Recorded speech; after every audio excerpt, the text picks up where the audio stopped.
Hi there Aries, thank you for joining me for your monthly forecast for March. You're at your best when you're decisive, and that usually is when you listen to your instincts and just take immediate steps based on your gut feeling, which more often than not, turns out really well for you, and you can be one of the boldest members of the zodiac.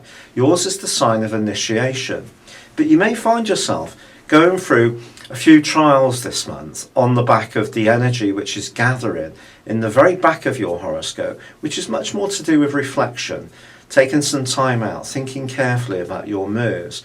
It's not an action orientated part of your scope, so that in a way introduces a different element of energy to your natural processes. Now on the first day there's also a quarter moon which occurs in your sister fire sign of Sagittarius. And there could be a potential for something that ordinarily you would shrug off to get under your skin in the first week of this month. Try to keep your normal sense of proportion.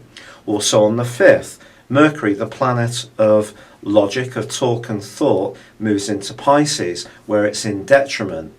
This is because it's in opposition to Virgo, the planet that it rules, the zodiac sign that it rules, I beg your pardon. And here again, you may find that your thinking is not as crisp. There could be a potential to just be a bit more fretful about what you should do about situations. However, there is a marvellous event which occurs for you on the 6th. This is when Mars, your ruler, hustles his way into Sagittarius. Now, of course, that might ring a bell because Saturn, the planet of restriction, is in Sagittarius as well. Well, this is true, but Mars moving into this location is almost like your bonus ball, and it's going to be here through to the end of May, and then it's going to come back at the start of August for another couple of months.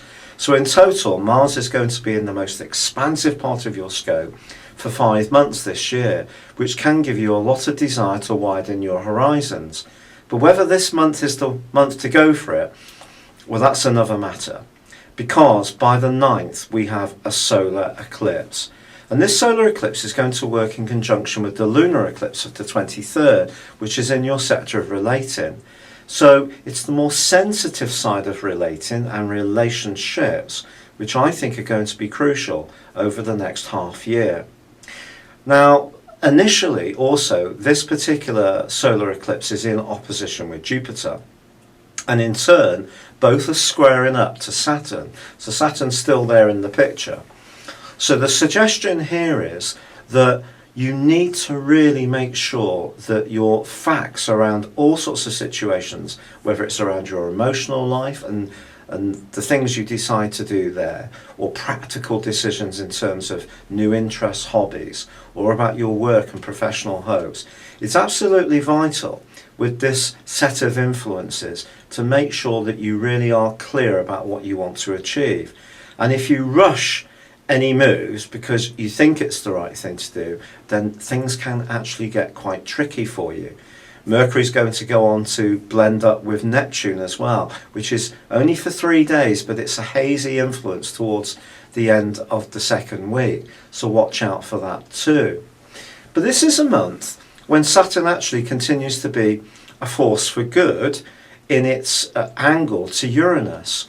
And the suggestion here, therefore, is that if you are investigating something that's new and novel, or you're trying to open up a service or get involved in a business which does look at something in a fresh way but can apply some old-fashioned support to others and information, it could do well as you grow it slowly. If you're trying to expand it too quickly, actually Saturn and Uranus are going to be in a square for most of the month.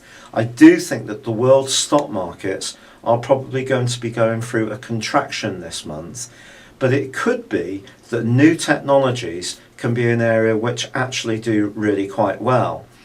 The old industries, especially to do with mining and overseas investments, as far as the Western stock markets are concerned, will continue to struggle.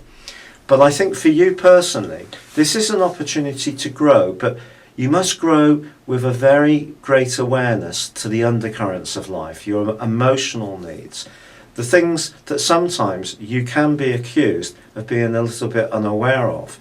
And that means being much more conscious of how people around you are feeling, to just be that much more sensitive generally around all sorts of relationships. If you hustle and bustle into situations, I don't think that's going to help you. Also, Venus is going to be moving on the 11th also into Pisces. And a romantic relationship may go through a period of reconsideration. It's possible that someone from your past may come back into your thinking, or an existing relationship could see you and your partner really discussing and deciding whether you really do want to carry on. It could be that dramatic. However, things are going to come back round to you, and on the 20th, the sun makes its way into your sign. A greater sense of certainty is going to come in. You're going to feel less nervous, less anxious. That's going to be joined on the 22nd by Mercury, and things that you've been pondering and feeling really unsure about can suddenly start to take a leap forwards. But then that lunar eclipse occurs on the 23rd. And that's basically saying to you this, that the way that you interlink with other people is so crucial over the next 6 months. You can't just gallivant into situations in a really buccaneering way.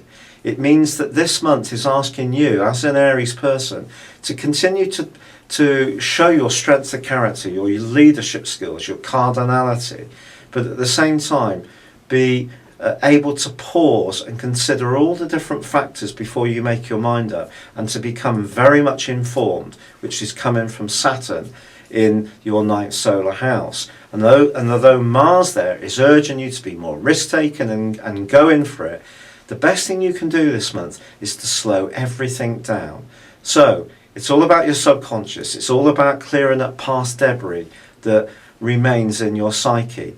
It's about being much more aware of the undercurrents in situations and politics, but it's essentially about people. And if you can tune into those things and keep a sense of proportion, by the very end of this month, as Mercury goes alongside Uranus, anything that you do want to do that's completely different and fresh will be well poised to go forwards. It's been a real pleasure being with you, Aries. Thank you for joining me. Good luck and goodbye for now.